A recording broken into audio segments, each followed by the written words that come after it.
Bien, está con nosotros Jorge Fontevecchia, el director del diario Perfil. Gracias por venir, Jorge. Yo digo que es muy sustancial hablar con Fontevecchia porque siempre digo, me pasaba con La Nata cuando trabajamos en el 2013 y empezó el kirchnerismo. La Nata ha sido uno de los pocos periodistas, también pasaba con las publicaciones de Perfil, que desde el minuto uno fueron muy críticos del kirchnerismo, muy críticos.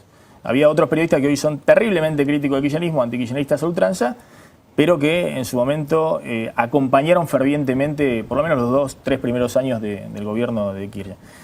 Pero Fontevecchia, además de ser muy crítico del kirchnerismo desde el minuto uno, tiene la capacidad también de evaluar la realidad y que el deseo no se confunda con la realidad. Y está todo el tiempo viendo qué está pasando.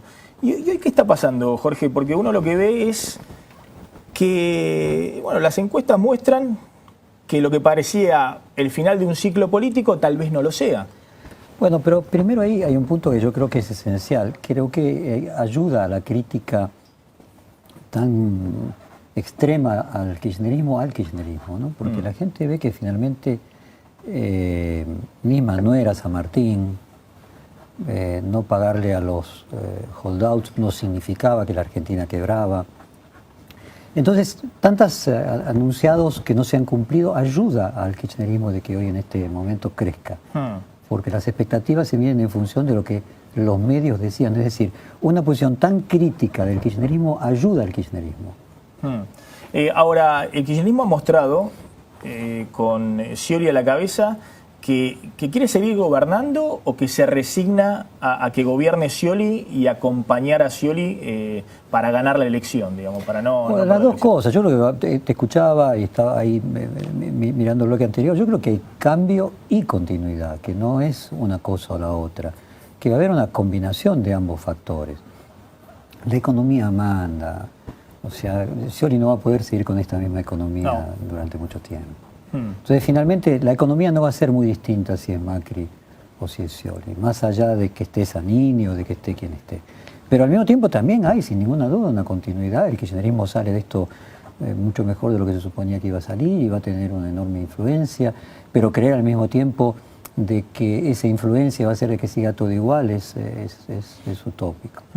Es interesante lo que vos planteás. Lo que vos estás diciendo que la economía no cambia, sea Macri o Scioli. O sea, cambia el tiempo. No es lo que piensa el Círculo Rojo, digamos. Claro. Porque el Círculo Rojo está, por eso estamos viendo la anticipación de la dolarización típica de los procesos electorales. Bueno, o quizás déjame que precise, a lo mejor lo estoy diciendo muy superficial al no marcar que en realidad hay un cambio respecto del timing. O sea, si sube Scioli y no logra tener todo el poder político para imponer su plan económico inicialmente, a lo mejor cambia dentro de un año.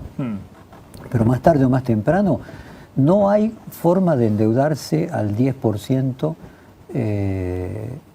hasta el 2017. La habrá en el 2016. Entonces la diferencia podrá ser de si logra Scioli en diciembre aprobar una ley que permita volver a negociar con los holdouts y se haga una negociación con una quita importante y con bonos a 30 años y que termine siendo mostrado como un triunfo, que yo creo que así sería, con una quita de 30-40% del valor nominal, más que los bonos tienen a ponerle bonos a 30 años, en cuyo caso hay otra quita por el valor descontado del tiempo de otro 30-40%, y logra hacer eso en los primeros famosos 100 días de poder que tiene alguien, o no, o la Argentina se sigue endeudando al 10%, paga un spread de tasa un año más, pero en el 2017 esto ya se hace inviable, no hay más gente a quien colocarle deuda a más del 10%, porque para hacer eso tienen que ir a un tipo de compradores de deuda que ya quedan pocos. Y volvés en el mejor de los casos a una devaluación como el 2014 y una disparada de la inflación y demás. Y desde el punto de vista político, es decir, el kirchnerismo sí lograría, si gana Scioli, lo que en algún momento tanto temió, que era transitar por tribunales y eventualmente que haya algún funcionario del kirchnerismo preso en los próximos años. No, algún funcionario sí, claro que va a haber. Yo creo que otro tema interesante para analizar ahí respecto de la corrupción es lo que está pasando en Brasil, ¿no? Fíjate lo que está pasando en Brasil. Va preso como si fuese aquí Paolo Roca. o sea, el señor Odebrecht, el empresario más importante, va preso el tesorero del partido de gobierno, los dos tesoreros del partido de gobierno. Mira, yo creo que hay un punto esencial que nos lo mostró Assange con Wikileaks. Hoy en un pendrive, en un solito pendrive, vos llevas todas las cuentas de Suiza juntas. Sí. La unión de bancos suizos en un pendrive. Una persona aprieta un botón en Kuala Lumpur y manda a servidores de distintas partes del planeta, o sea que es imposible censurar información sobre actos de corrupción. La idea de que vivimos el fin de la intimidad, de la transparencia, todo el mundo es grabado, filmado. Creo que esto que estamos viendo de la FIFA es apenas la punta del iceberg, lo que vamos a ver que produce la tecnología de manera progresiva. O sea, creo que el periodismo de investigación va a tener y la justicia en los próximos años tantos elementos de prueba y tantas evidencias como no tuvimos. No sé, por ejemplo, Wikileaks publicó en un año más denuncias que todo el periodismo norteamericano junto en toda su historia. Desde ese punto de vista, ¿sos optimista? ¿Crees que hay esta tendencia que claramente se ve en Brasil y en otros países latinoamericanos de mayor transparencia o de lucha contra la corrupción? ¿Vos crees que en algún momento también va a llegar acá a la Argentina, más allá de quién sea el próximo presidente? Claro, yo tengo una mirada sistémica de los procesos. Yo creo que la economía, más allá de quien gane, va a tener que corregir sus errores estructurales. Creo que más allá de quien gane, va a haber cambio y va a haber continuidad. O sea, Macri no va a poder hacer una sociedad como la que él le gustaría que fuese, porque la sociedad argentina, en esencia, se ha corrido a la izquierda. Entonces, al mismo tiempo, ni Zanini ni Cristina Kirchner, si Cristina Kirchner hubiera podido ser reelecta, tampoco iba a poder seguir con la misma economía, porque hay una realidad económica que se impone, que hace que vos tengas que, vos puedas posponer determinadas cosas, pero las consecuencias se pagan y en un determinado momento las consecuencias son más caras que el costo que pagás por corregir. Yo creo que un gobierno del Frente para la Victoria con Scioli a la cabeza podría soportar un ajuste de tipo de cambio de 30% y que podría explicarse de una manera más o menos razonable y que no sería tan tremendo para lo que podríamos llamar la idea de traición del modelo. Y creo que se puede vender un acuerdo con los holdouts con quita como un triunfo y que también podría ser disimulable dentro del relato. Y de la misma manera yo creo que Macri podría llevar adelante políticas sociales que puedan ser razonablemente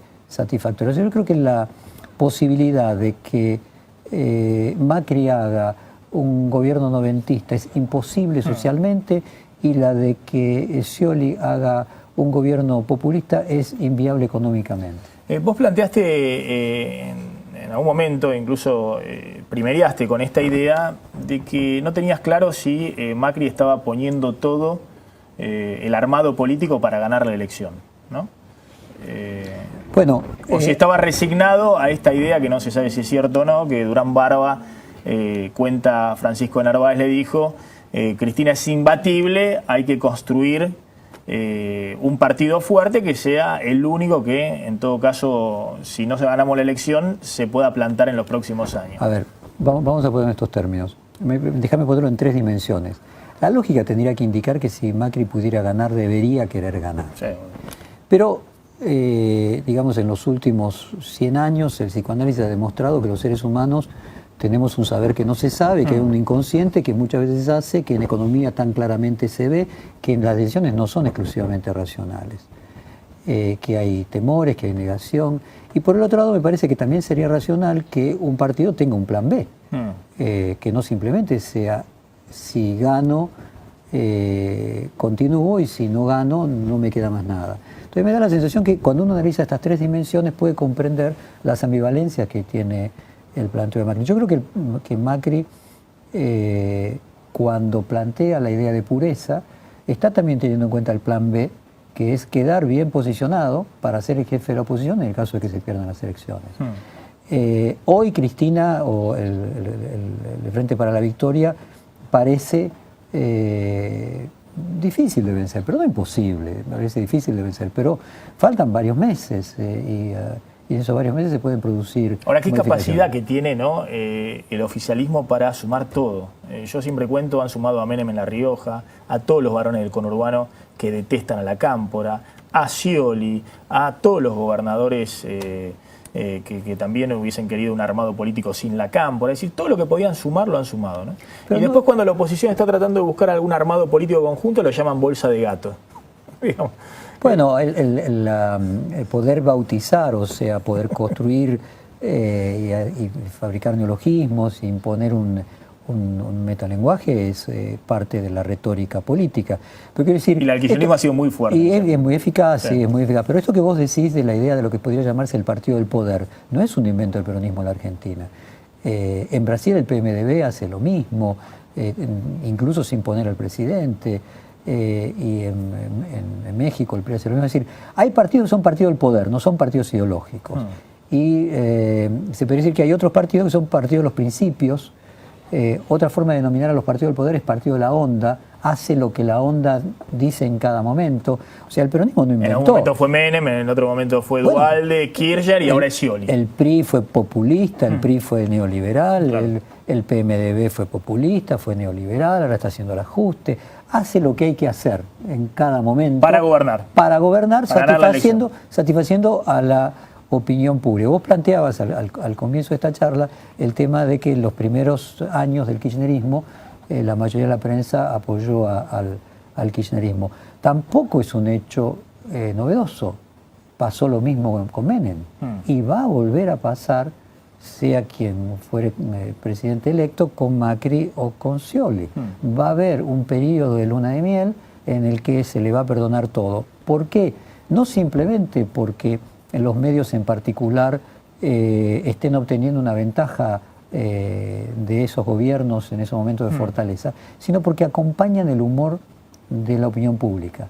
Entonces, medios que requieren tener mucho rating y mucha audiencia no pueden ir en contra de su audiencia. Cuando se habla de periodismo de calidad, la independencia no es solo de los poderes, la independencia es de tu propia audiencia. Sí, de la audiencia que te banque y demás. O sea, el New York Times se plantea que hay que publicar notas que el lector debe leer, no que quiere leer, más allá de que la quiera leer. Ahora, si vos haces un programa de televisión... No es descabellada esa idea, porque la otra cuestión es mantenerse bajo el calor del ala política. Pero tenés que elegir... Los medios que no son exitosos desde el punto de vista de la audiencia son medios que tienen el apoyo político de... Por eso estoy diciendo que vos tenés que elegir el grado de audiencia que haga sustentable al tipo de mensaje que vos vas a emitir. Si vos vas a una audiencia enorme, multitarget, la más amplia, es difícil que se puedan independizar del humor de la sociedad. Ir en contra de la ola. Muy difícil.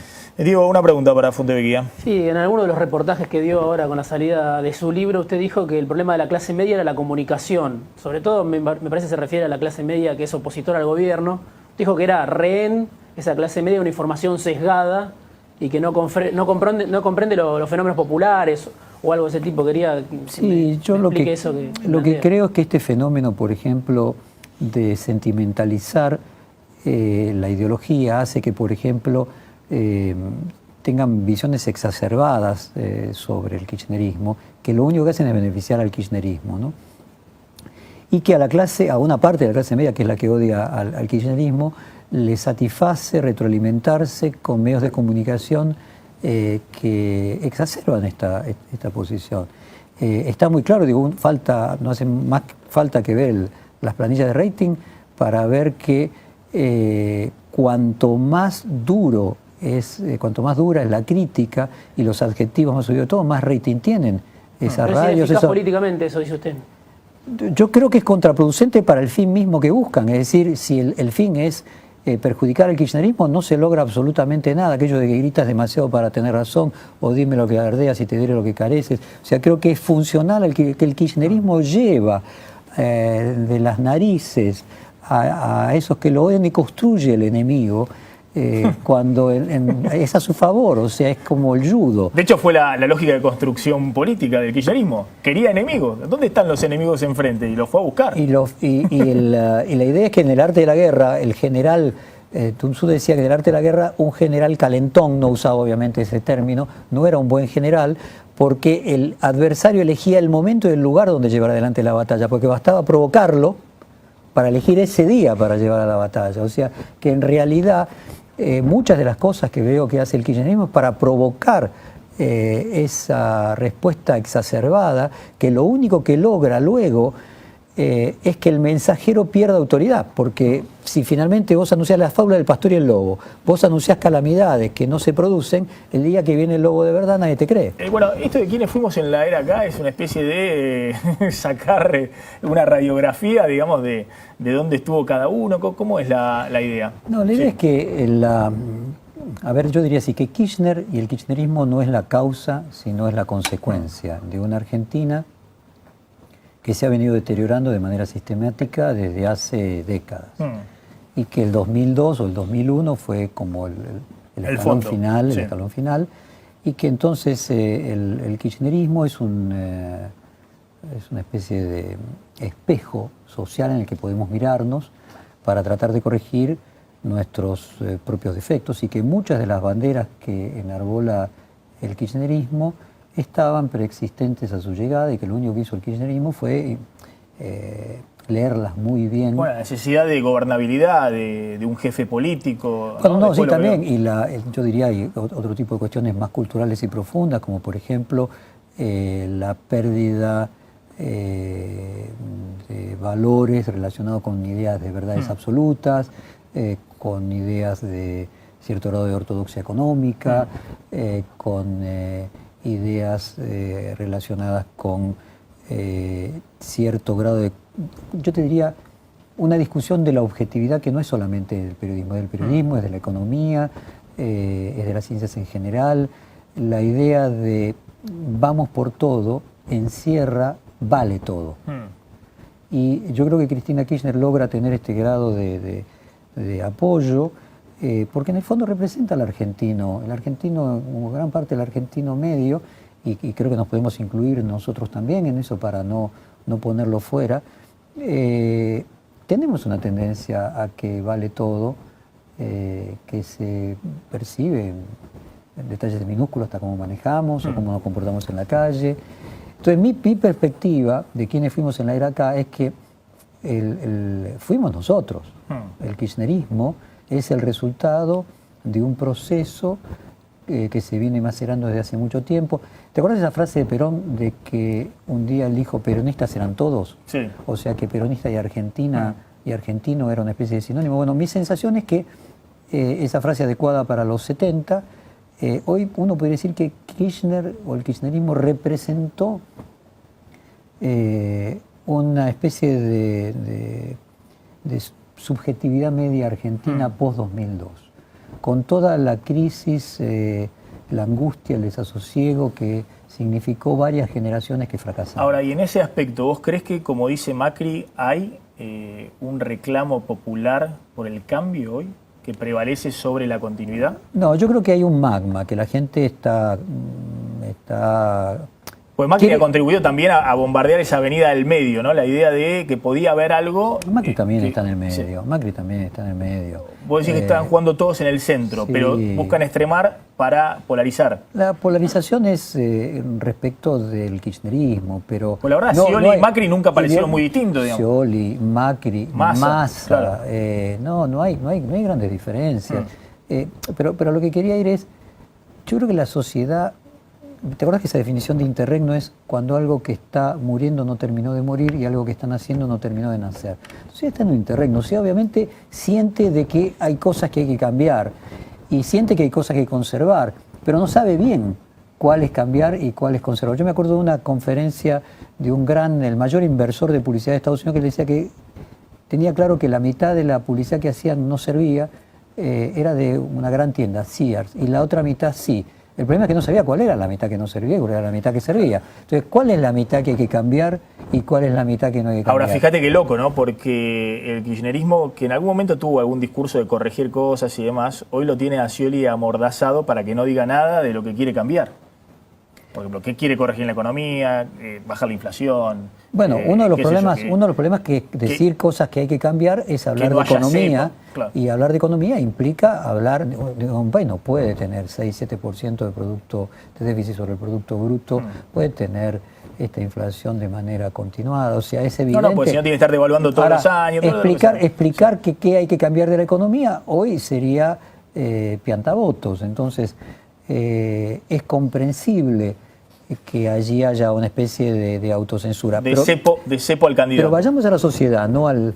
Porque finalmente el gran actor es la sociedad. La sociedad siente que quiere las dos cosas simultáneamente. Quiere un poco de cambio y quiere un poco de continuidad. Y el magma es que no sabe, o que distintas personas lo que piensan es que hay que cambiar una cosa y otros otros. Entonces estamos en una situación en la que no hay una idea clara respecto a una línea de dirección. Ni siquiera en Scioli, no es que mantener todo, y tampoco en Macri no es que cambiar todo. Diego, una pregunta para Fontevecchia. ¿Cómo ve el panorama de los medios para adelante? Después de toda la discusión con la ley de medios, bueno, Clarín, que antes era socio de gobierno, después se enfrentó, y los empresarios amigos del gobierno que compraron medios, digo, ¿cómo lo ve eso para adelante? Si ese esquema se mantiene así, cambie el gobierno, o digo, si sigue el kirchnerismo, sigue el macrismo. Yo entiendo que tu pregunta apunta también a la... Quiero entender, confirmame, a la publicidad oficial y el sistema de mantención de medios. Sí, y a la propiedad de los medios también, ¿no? Bueno, pero una cosa es comprar un medio, pero hay que mantenerlo. Entonces es esencial cómo se financia. Entonces hay dos formas, los medios comprados por amigos del gobierno se han financiado de dos maneras. O con el propio flujo que dio la publicidad oficial, o con personas que tienen recursos que vienen del Estado a través de obra pública, de casinos pero hace falta que se financien, porque los medios cuesta, como cualquier organización, mantenerla. Entonces, respecto a la fuente de financiamiento que tiene que ver con aquellos que exclusivamente viven de la publicidad oficial, yo creo que la van a pasar mal, porque creo que un país con el déficit fiscal que va a asumir el próximo presidente, inevitablemente va a tener que hacer una reasignación del gasto, y la publicidad oficial va a volver a niveles como eran más o menos en promedio histórico, o entre medio, dependiendo si es Macri o si es Scioli, entre medio de lo que fue el promedio histórico, y por lo tanto se va a tener que concentrar en aquellos medios que tienen verdaderamente audiencia y son profesionales, dejando a la intemperie aquellos que vivían 80% de su ingreso era la publicidad oficial. No es el caso de aquellos medios que en realidad su propietario se financia con el dinero del Estado, pero no de publicidad, sino a través de otro negocio, modelo Cristóbal López, digamos, que son mucho más rentables y tienen una caja mucho más y una espalda mucho más ancha a partir de los negocios que no tienen que ver con los medios. Eso respecto de los medios oficiales. Respecto de los medios no oficiales, hay que ver qué plan tiene Cristina con la ley de medios y con Clarín. Me da la sensación, quizás yo esté equivocado, de que puede llegar a ser más flexible Cristina con Scioli, con los holdouts, que con Clarín. Y ahí habrá que ver qué sucede entre octubre y diciembre. Como ya nos sorprendió otras veces entre octubre y diciembre con medidas de este tipo. Justamente te quería hacer esa última pregunta. Estamos sobre el filo del programa, ¿no? Pero uno ve a Cristina Mañeto. ¿Quién ganó? El final está abierto. O sea, hoy por hoy uno puede decir que ganó Mañeto. Hoy ganó Mañeto. Hoy ganó Mañeto. Ahora, yo a lo que voy es, me pregunto si conserva tanto poder, si le va a permitir a Scioli cambiar el grado de relación que tiene con los medios, con todos los medios, no simplemente con Clarín, o le va a exigir en el caso específico de Clarín una actitud diferente, y si entre octubre, después de las elecciones, y diciembre, no nos sorprende la presidenta con alguna medida extemporánea. Es decir, decís, ojo que por ahí el partido todavía no terminó. Me parece una buena síntesis.